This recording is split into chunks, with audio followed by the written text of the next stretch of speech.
Hi, everybody. Jackie Woodside here, the founder of the Curriculum for Conscious Living and the Conscious Living Summit. I've been having an extraordinary time during this summit, and I just am going to trust that you guys are as well, following along with each and every one of these interviews, taking notes, because I'll remind you again, knowledge does not create change.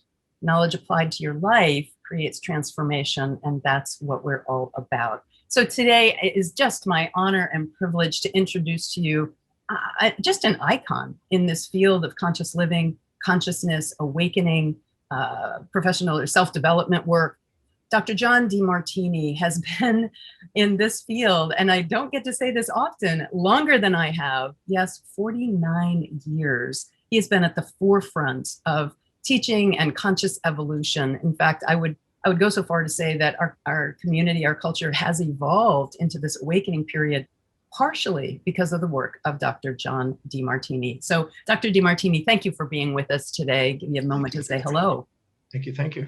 Yeah, it's so great to have you here. Thank you for your generosity of your time, for myself and for so many people that you speak on their summits and conferences. It's extraordinary seeing you, the work that you're doing. So for our listeners that maybe are newer to your work, of course, you're an icon, but tell people a little bit, for the 49 years and a quick summary of your path to working in this field of awakening and consciousness. I had a learning disability as a child and a speech disability as a child. Oh, wow. My son has learning disabilities, so it's really nice to see what you've done with your life. I was told I would never be able to read or write or communicate or go very far in life or achieve much when I was in first grade. And I left school at a very young age, 13. And I was a street kid. And I hitchhiked when I was 14 to California from Texas and down into Mexico to surf. And, because Texas wasn't the best surf place. And I made it over to Hawaii at 15, lived under a bridge for a while, then lived in a park, under a park bench, and then in a bathroom, and then in an abandoned car. And I was a 60s, 70s kind of kid. And then I nearly died at 17, living on the North Shore, Hawaii. And luckily a lady found me in my tent. And I was 3.5 days unconscious. She found me in there and she helped me recover. That led me to a health food store. That led me to a yoga class to try to recover. And in one night, one man with a message absolutely inspired me to believe I could overcome my learning and someday read. I never thought I was going to be an intelligent person, but the night I met him made me believe that maybe I could overcome my learning problems and someday learn to read and become intelligent. I mean, I was okay in intelligence in the sense of surfing, body intelligence, but not academic kind of stuff. Absolutely. And that night was the night I had sort of an epiphany, a vision of what I wanted to do. And I had dreamed to want to travel the world and to learn and to teach. And here, 49 years almost later, I'm still doing it. So I've been on an inspirational journey of learning every single thing I can, anything to do with maximizing human awareness and potential. That's led me to so many different fields, so much literature, and so many teachers and so many travelings. I think I've spoken in 154 countries now, so I've gotten to meet lots of people. And how many books have you read? I saw that on your website or something. Right now it's at 30,586. And are they all in this genre, or? It's 299 different disciplines. 200. I've written about 300 books. There's about 40 books that are kind of out there, but a lot of them are manuscripts for various areas. So I'm finishing up a book on philosophy right now. It's about 1,300 pages. Last year I You're writing it or reading it? Writing it. You're writing a 1,300-page book on philosophy. Yeah, and then last year I did one on believe it or not, helioseismology and the physics of the sun, because I've been fascinated by, we depend on light of the sun. We don't live without light. And I wanted to know the physics of light and nuclear physics and everything about the sun. I wanted to study in depth every single thing you could know about the sun and put together a textbook on the sun. And then the year before I did one on cosmology, and that led me to actually getting to be a movie with Stephen Hawking, which is amazing. Oh, wow. I had So I just kind of read and write anything, because as far as I'm concerned, there's not one discipline that isn't part of the evolution of human consciousness. So as far as I'd like to study the magnificence of the universe, to me is the real worship of life. To study the laws of the universe is to study, you might say, the panpsychic intelligent laws that govern life. So I'm a firm believer in exploring as much as I can and try to learn. And I feel like I'm talking to Einstein. Well, you know, when I first moved home from Hawaii and moved back to Texas, Paul Bragg gave me a little affirmation because I told him I didn't know how to read. And he said, well, say to yourself every single day that I'm a genius and I apply my wisdom. And he says, if you say it every single day, sooner or later, the cells of your body will tingle with it, so will the world. And so I did. I came back home and I told my mom, I said, this gentleman told me to say that I'm a genius and I apply my wisdom. What exactly is a genius? And my mom said, it's like people like Da Vinci and Einstein. I said, well, then give me everything I can to learn about those two men. And so I devoured everything I could on those two men when I was very young to try to expedite my understanding. And Einstein had such an influence on my life, and Da Vinci, but mainly Einstein. Yeah. So, yeah, he's the one that impacted my lifestyle also, because he said, I'm not a man of my family. I'm not a man of my community or my city or my state or my nation. I'm a citizen of the world or the universe, because at one time world meant universe. Yes. The center of the world, Aristotle and Ptolemy's time. So I thought, wow, I like that. And Epictetus said the same thing, you know, about Socrates. He says, I'm a citizen of the universe. And I always wanted to do that, a citizen of the world. And I've always felt like the universe is my playground, the world is my home, every country's a room in the house, every city is a platform to share my heart and soul. Mm-hmm. And so that's why I don't live anywhere, as you know. Right. I had a bunch of homes, but I'd live on this ship that allows me to go to every country on the face of the earth, because that's what I feel is more universal for me. That's so beautiful. Even the way that you are living, meaning without a home and on a ship, is a reflection of your beliefs and your consciousness. You know? Yeah, and I was told by Ed Tellison when I was 20, a really amazing teacher. He said, never live where you can't see the farthest horizons. So my office is on the 52nd floor. I had a home on the 62nd floor in Queensland. I had one in Trump Tower on the 63rd floor. You know, so I've always lived where I can always see the farthest horizon, because I didn't want anything man-made interfering with my experience of the divine nature of universe. Wow. Wait, who said that to you? Ed Tellison. Ed Tillison. And who's that? He was an amazing guy. I can't find him online. There's nothing about this guy online, but okay. So one of your teachers, mentors. He traveled the world. He lived in the top penthouses of some of the nicest hotels in the world. He had students in all over the world. And he had 100 audio cassette tape for $1,000. You buy this and you can travel anywhere, meet with him anywhere you want, hang out with him. You buy this one package. Yeah. I bought this 100 audio cassette package for $1,000 when I was, I think, 20. Wow. And I thought, and it was a gold mine. And I have a lot of my life kind of modeled after that, because I just travel. That's amazing. I'd heard the name before. That's why I asked you to repeat it. I can't find anything about him online. The guy he was like way beyond, the self-help people at the time. He's right. A universal guy, global guy. So great. So I want to go back to one of the things you said. The study of any discipline is the study of the evolution of consciousness or the evolution of humanity. That was a brilliant statement, and it's clear that you're studying so many different things in your contribution to the evolution, the conscious evolution of humanity. We were talking before I turned on the record button that I'm really passionate about this thing about conscious living, and for us, as teachers, to elevate the conversation for what it means to live life consciously. So can I just ask you that we start a little high level, and what does that mean to you? What does conscious living mean to you? You've devoted your life to it, 49 years, to the study and teaching of conscious living and consciousness. So just dive in wherever you'd like. Well, I'm going to make a statement here and just let everybody head wrap around it. Okay. What if we lived in a universe with an infinite number of experiences of love at all scales of existence for eternity? Oh, say it again. What if we lived in a universe where there was an infinite number of experiences of love? Love, okay. At all scales of existence, from Planck all the way up to the universe. At all scales of existence, from plankton all the way up to the universe. Is that what you said? Yeah. Okay, so all there is an infinite number of expressions of love. Yeah. What if love was a synthesis and synchronicity of all complementary opposites? And that in the exact moment we're present, our conscious and unconscious awareness is able to be fully conscious and see both sides simultaneously, where we're in awe and grace moment by moment in the stream of consciousness as we journey through this magnificent universe.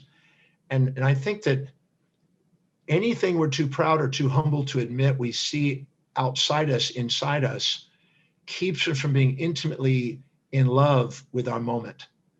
And I think that having the capacity to ask quality questions to make us consciously aware of the unconscious at the moment so we can be fully conscious liberates us from the bondage of the things that we've split in our mind instead of integrated. And I think the superconscious mind is trying to help us live that actualized life.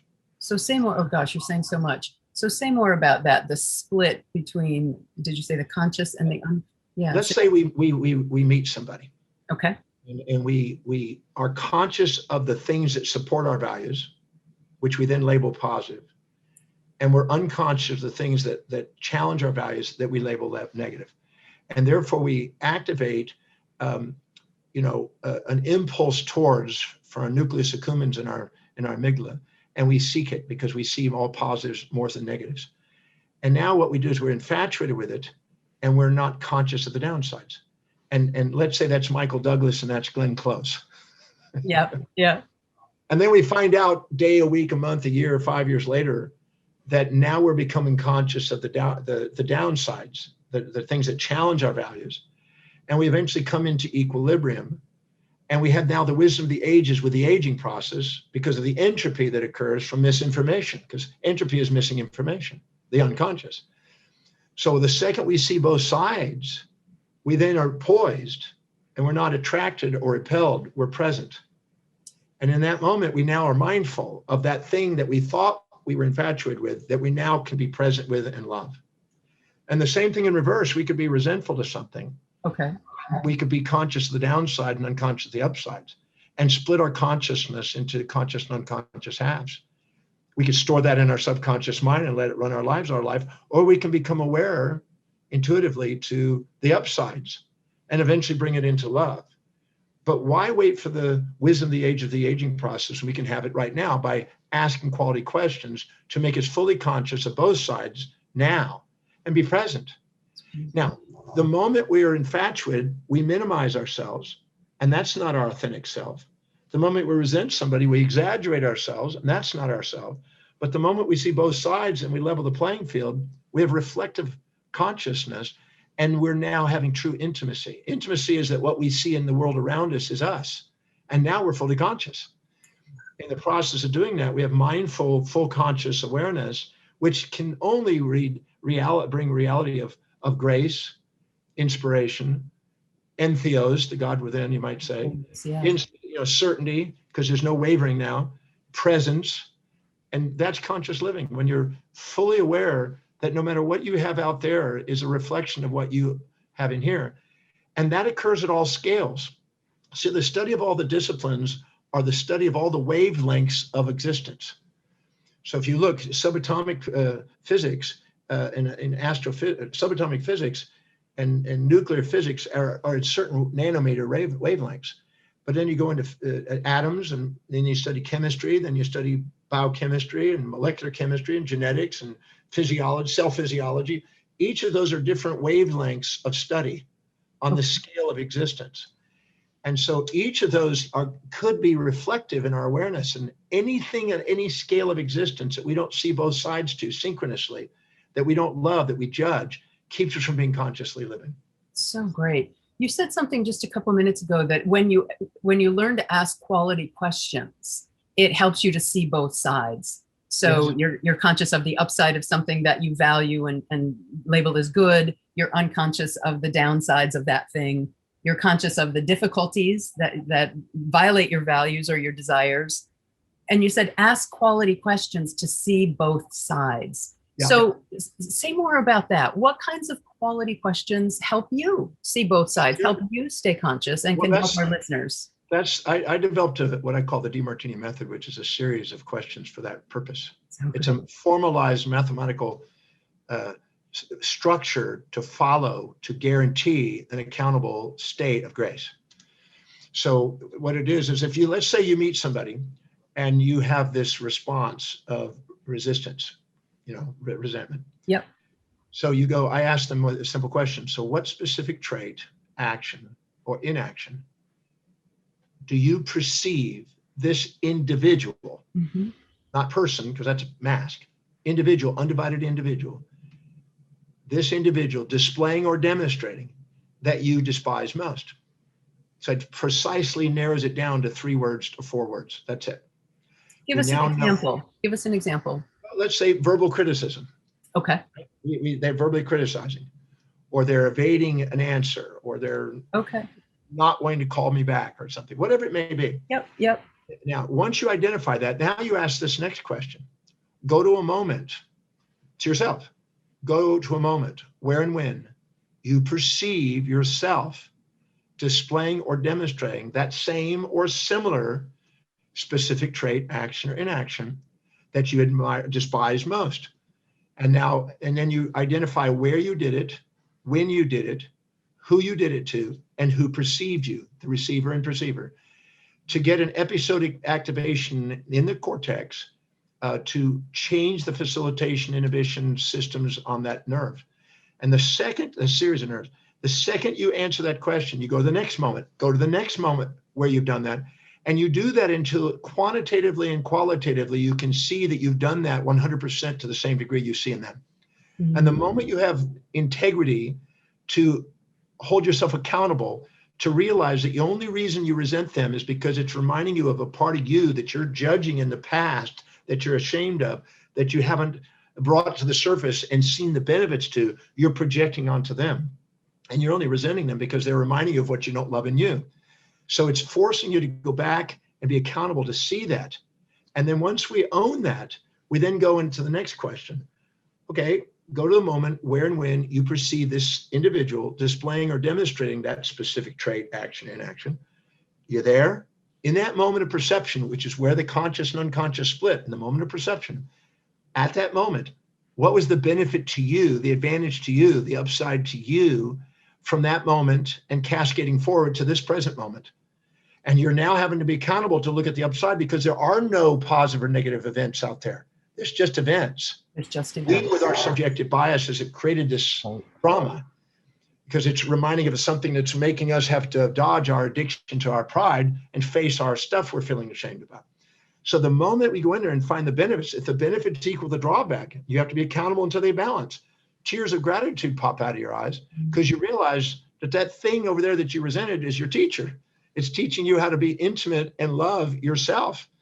So then you go to the next moment, now go to a moment where and when you perceive yourself displaying or demonstrating that trait, same trait, and who did you do it to and who perceived it, and how did it serve them, to clear the shame that has led you to avoiding that in your life and attracting somebody in your life as a teacher to wake you up and make sure you leave anything unaccounted for brought back into love.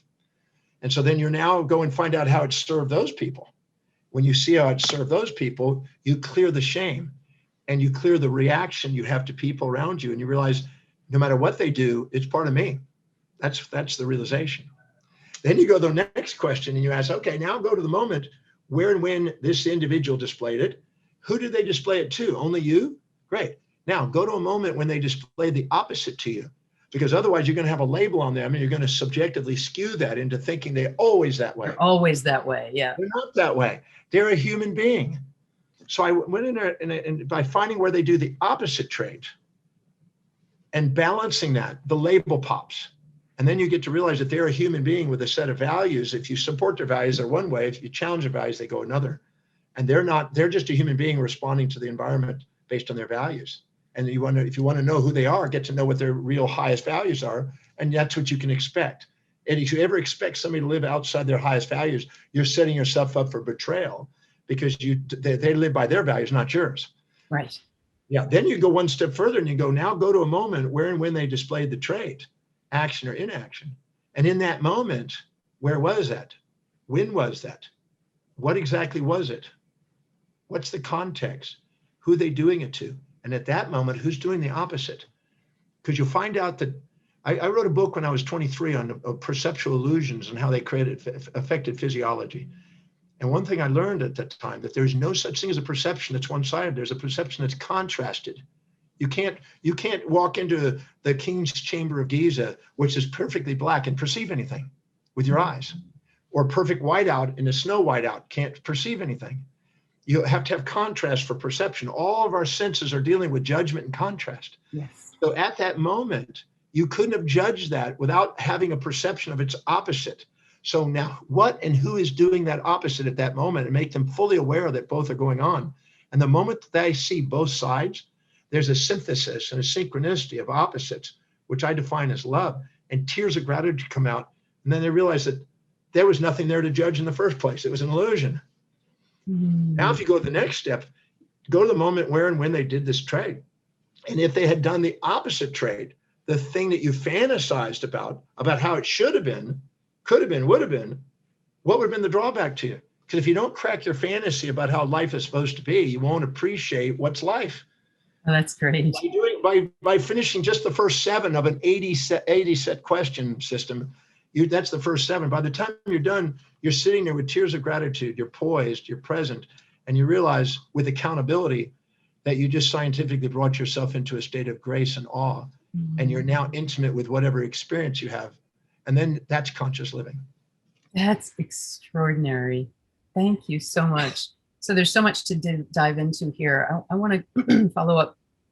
I have a couple questions in my mind. That's conscious living. So one of my questions is, how do you understand and define consciousness? But don't go there yet, because I want to tell you the second question. I have to give them to you because I'm not going to remember them. So I have to put that on you. So the second one is, you said perception is the split between the conscious and the unconscious, is when the conscious and unconscious split. No, at the moment of perception. So say more about that. I wanted to understand that better. Yeah. The moment you perceive something.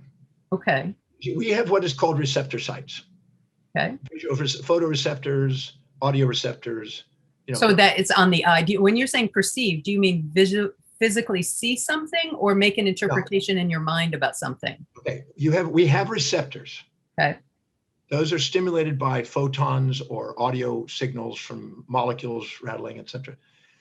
Now they come in the nerve, the peripheral nerve. They go into the brain. The second they start interacting at whatever level of the brain that they're interacting with, they start making associations with subconsciously stored information that then we begin to interpret the receptors into a perception. Perception occurs the moment the receptivity comes in and interacts with our experiences of the past. Now we interpret it as a perception. That perception and what's out there are not the same. Right. We hallucinate about our reality most of the time. All the time, right? For your perception is not reality, for sure. That's right. So perceptions, I had a lady that said, I think that man, I wouldn't trust that man for anything. I said, why? Look at the way he's dressed. Okay, so she has past experiences based on somebody's appearance that's now going to interpret that receptor instead of actually take that experience live and see what it is. So perceptions, at the moment of perception, our pulvinar nuclei, which is our gating and filtering mechanism, takes sensory and perception. By the time it gets to the pulvinar nuclei in the thalamus, as a diencephalon, it automatically is filtering things based on your hierarchy of values. So you're going to take your values, you're going to evaluate the environment, you're going to filter it through all of your experiences, and your values are based on voids, based on previous judgments. So all that is in the mix on that new interpretation. The second you interpret that now, that perception is filtering things that support or challenge your values and automatically skewing into a subjective bias. And at that moment is when you now become conscious or unconscious. It splits at that moment of perception. So the moment we become aware that we're perceiving, filtered through all that data, we have automatically skewed what's there with a subjective bias, a confirmation bias, a disconfirmation bias, a false positive and a false negative. And we're automatically seeing what we think is there. So based. you're saying being able to observe your perception is the beginning of being conscious. Am I Yes. getting that right? Yeah. And well, it's one thing, but if you don't have a formalized system Yeah. to hold your perceptions accountable to be balanced, it's guaranteed to be skewing you. And your physiology, because if you skew it in one direction, you get the sympathetic response. You skew it the other way, you get a parasympathetic response. Wait, skew it one way or the other way? Do you mean like skew it like I'm interpreting this favorably or positively? Yes, positively goes to the parasympathetic, unfavorably goes to the sympathetic. Okay. Those create neurotransmitter imbalances. Yeah. They create epigenetic changes. They create gene expressions, protein manufacturing, cellular responses, symptoms. And the symptoms are feedback mechanisms to let us know in our consciousness that we have skewed our reality.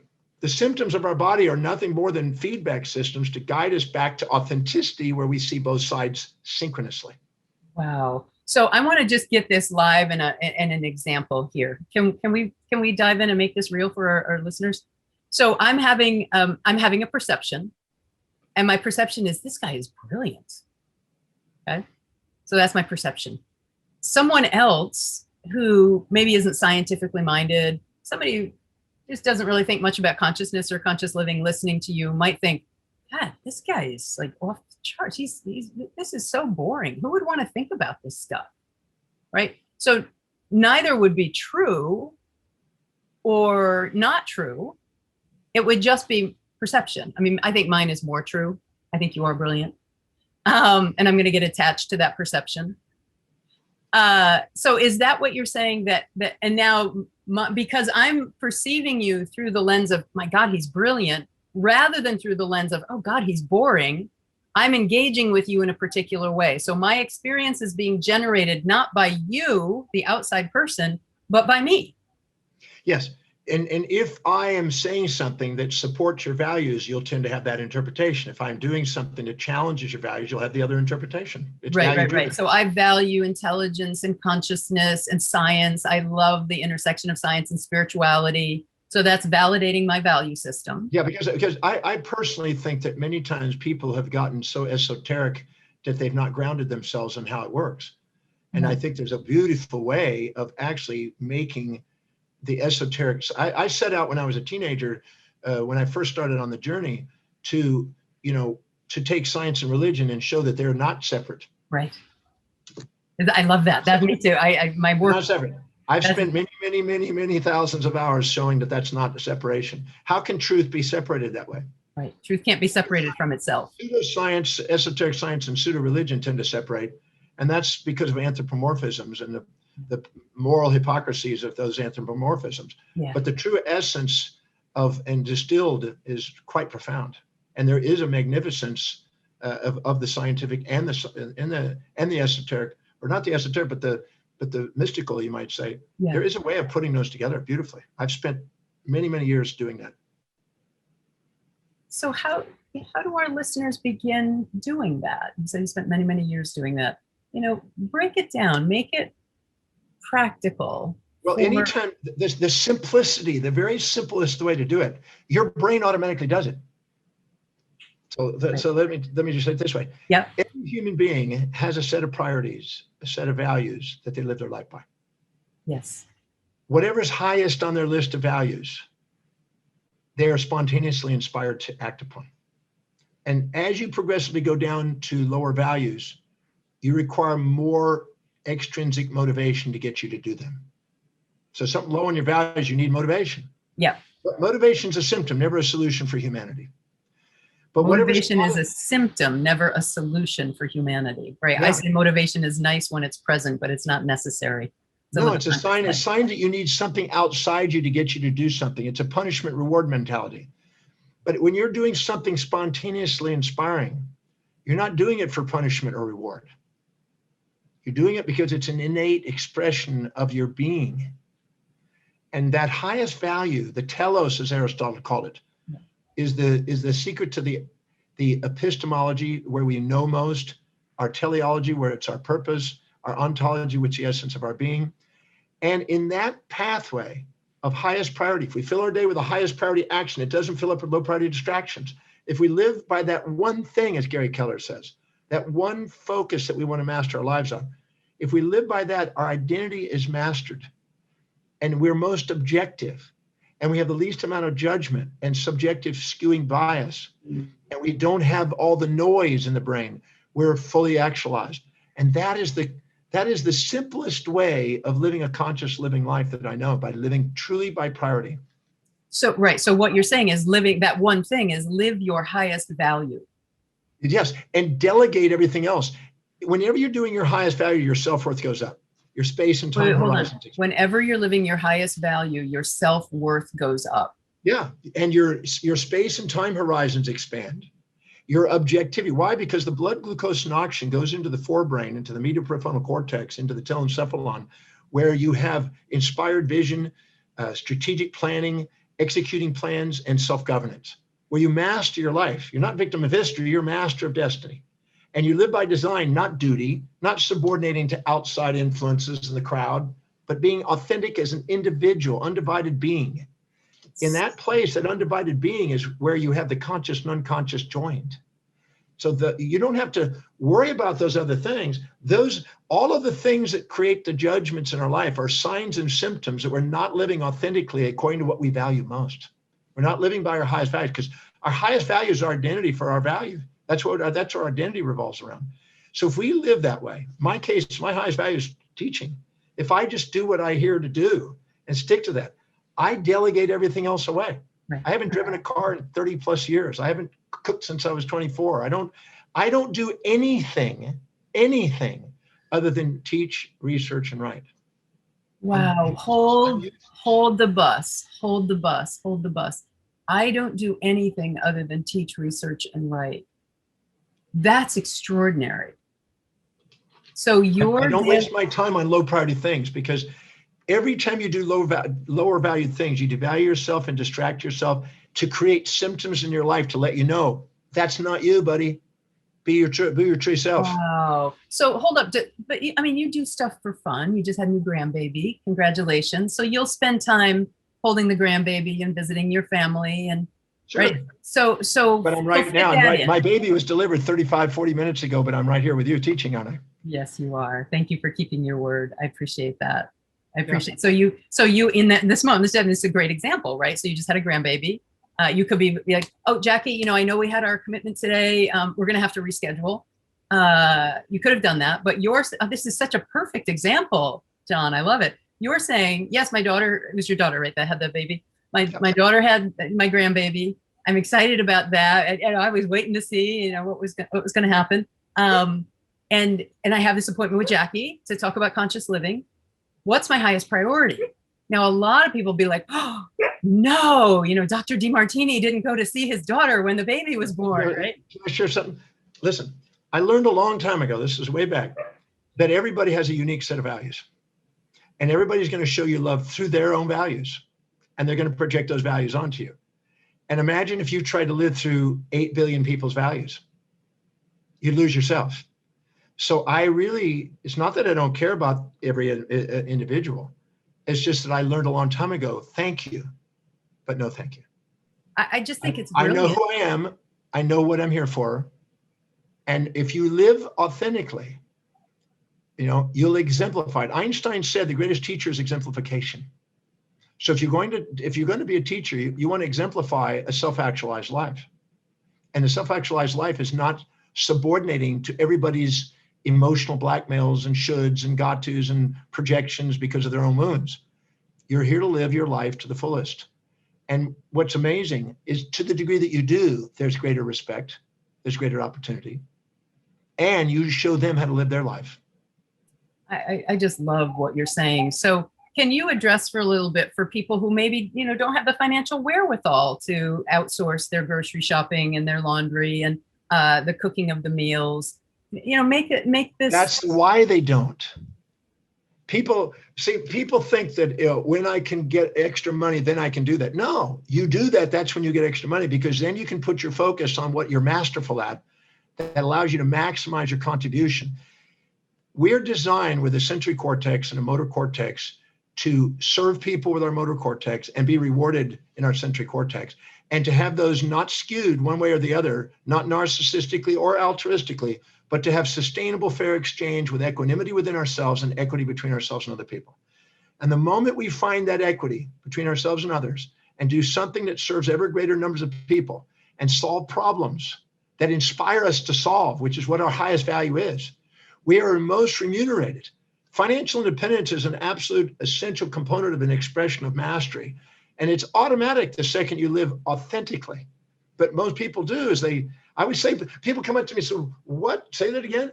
I said, if you're poor, it's because you're not caring about humanity. If you really cared about humanity, you'd find a way of serving humanity directly or indirectly with some sort of service. And that usually shocks them at first. Right. But the reality is, the moment you do that, and you do that masterfully, you're free to do all those other things by delegating it. So you don't have to do it. I don't have any desire to do administration and banking and none of that stuff. I have specialists to do those things that love doing that. And you hire people around you who absolutely are inspired to do the things you want to delegate. So you never have to micromanage and distract yourself doing things that are anything less than what inspires you most. That's how you live an inspired life. That's just extraordinary. So I want to come back in and make it practical. So you're going to go at some point, you're going to go see your daughter and hold that baby. And tonight I'll see her. She'll come back from the hospital. Yeah. They allow you. I couldn't even be in the hospital anyway. Right. Her husband can only be in the hospital. Right. Because of COVID. Yeah. All right. But to make this real, like, so my highest priority is to teach, write, and speak. Is that what you said? Teach, write, and research. And then teach, research, write. Teach, research, and write. How do these, if you will, I don't know how to say it, other priorities, spending time with your family, going for a run or going for a swim when you're out on your ship. I don't know. Think, like, where does that fit in? Every single thing that you do, to the degree that you see it congruent and aligned with what you value most, you incorporate it. So I will do exercise for the sake of maximizing my energy. I will do speaking with my children because it gives me an opportunity to share with them and also learn from them. And they all help me in the business. All my kids are working in the company. That's great, John. I love that. So I now got a new girl that's going to be working in the company. So right. Now you got a new grandbaby. Yeah, right. She's going to be the We'll put her to work probably in another couple hours. Yeah, that's right. That's right. She just popped out, but she's going to be conscious. Let's get her on doing a program for kids or something. We'll do something. It's so great. Is this your first grandbaby? First one, yeah. First grandbaby. So great. Congratulations. Wow. So John, I can't say enough about spending this time with you. I am elevated and my whole body is vibrating. I love what you are saying. You are an icon. You are masterful at what you do. I want to go out and buy all of your books, but I think I'd have to add another room to my house. Can you tell our listeners how many books you've written? Well, when I put all the manuscripts together, it's probably about 300. But when I put just the self-help, I stopped doing a lot of self-help books. I'm mainly doing larger textbooks because for more advanced students, but about 40 of those. And some of them I stopped, I didn't do reprints of them after a while. Some of them are still selling and some of them are not. Yeah. Okay. We're in about 39 languages, I think, something like that. But I'm mainly focusing on the teaching process today. Although I've got this new book on philosophy coming out, I've got another book on dealing with grief that's coming out. It's finished. It's just I haven't done the last final edit on. Wow, dealing with grief. Yeah, I developed a grief method that has been worked. I've been doing it since 1984. It's a science, and I mean it's a science. We've tested it. We did a study at Keio University with it. Blew their minds. Nothing came close to it. We can guarantee, money back guarantee, we can dissolve any human being's grief in 3 hours or less, guaranteed. And that's how powerful it is. And so we've used it at the Christchurch earthquake. We used it at the Ishinomaki tsunami. We did it at Phuket tsunami. We were brought in at the last earthquake in Japan. It's a very powerful tool. And I have facilitators that are trained in it. And so it's time to get past the old model that we have, because there's no reason we have to have grief on this planet anymore. So that's part of conscious evolution, is for us to evolve Absolutely. To a new relationship. Once you understand the neurochemistry of grief and understand how to transform it, it's so simple, it's ridiculous. I figured it out. It's so simple. And so people don't believe it's possible. I had 6 publishers reject the book, the first version of it. They said, we can't publish that. No way you can prove that. I said, put me to the test. I've been on television, radio. I put it in research and universities. I have yet to fail. I have 4,000 death process. I've proven that worked on every time. And they look at that and they go, that's not possible. That's your old paradigm. That's I'm right. going to introduce a new paradigm. Right. A new paradigm. In the face of evidence, your belief will win. Yeah, and I'm absolutely certain about it. There's no question about this, because I've been doing it for so long. I've taken thousands of people through it, and I've got 7,000 people helping other people with it now. So I wow, no question about it. That's so awesome, John. I know we need to wrap up. I want to honor and respect your time. I know that people are going to be wanting to get in touch with you, learn more about how to, take your courses or work with you. Where's the best place for people to track you down? Just going to drdemartini.com is probably the easiest way to do it. They could go on there and spend the rest of their life, and if they're Buddhists, they could spend multiple lives on there, because there's so much information on there for them. There you go. And is there anything in particular you want to highlight for our listeners? They go on and do the value determination process on the website. Determine your values. Go there. It's free. It's private. Do it. Answer it. There's 13 questions. It takes you 30 minutes. It's a goldmine if you do it. It'll help you look at yourself and realize maybe what you think is important is not as important as you think.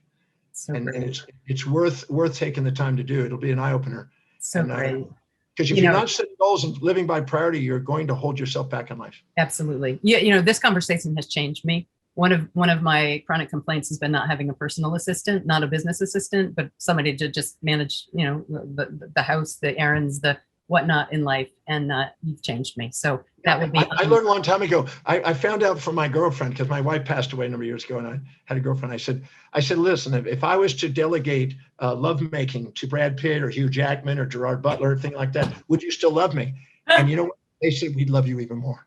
Oh, there you go. It all works. Delegation works. Delegation works. That's just a joke, though. You're funny. John, thank you so much for being with us on the Conscious Living Summit. Thank you for your generosity, your love, your wisdom, and your extraordinary knowledge. It's been great to be with you. Thank you for having me.